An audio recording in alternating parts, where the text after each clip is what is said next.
Hello, I'm Bruce Devlin. Today we're going to ask, what is MAM?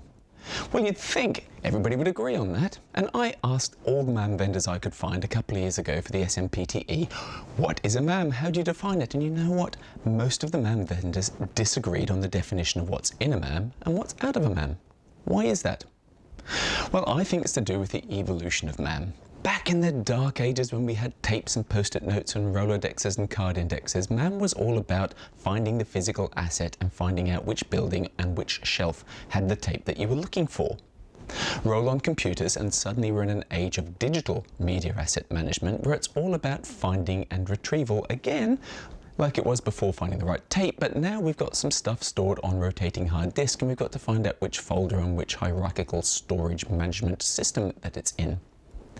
But really, those were the dark ages of MAM. We didn't really start to make good use of MAM until what I call the Iron Age. This is where we discovered that as well as being able to find the main content, you also needed a proxy so that you could preview it and maybe collect a subclip and maybe do a sort of partial retrieve from the archive. At that point, we started to really use the MAM to drive the business. It wasn't just a sort of a memory extension. This was a business tool that helped us to do business within media. And what happened once you started to have multiple versions was that you needed some way of making those multiple versions. So MAMs grew transcode add-ons, and then to manage those transcodes, we realized it wasn't all that simple and you needed all sorts of workflow orchestration around the outside of those MAMs. Fast forward to today, and I think we're in what I would call the industrialized stage of MAM.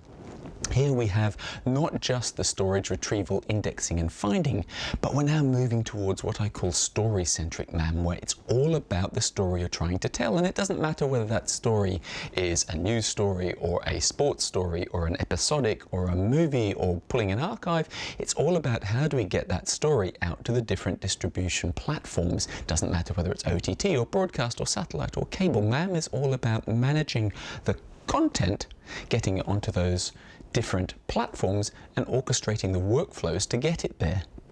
Has MAM stopped evolving? I don't think so. I think we're entering what I call the network age of MAM, which I think is pretty exciting because no longer is MAM a huge monolithic piece of software that sits on your data center. It could actually be in the cloud, and that changes the way that you work. Because if it's story-centric, the people tell the stories, and MAM's all about getting the people, wherever they happen to be and whatever device they happen to have, to get that story onto the medium that you're trying to deliver it to your end customers.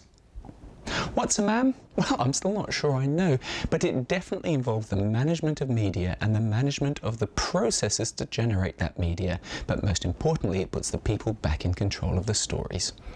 If you found that interesting, watch the next Bruce's Shorts. I'm Bruce Devlin. See you soon.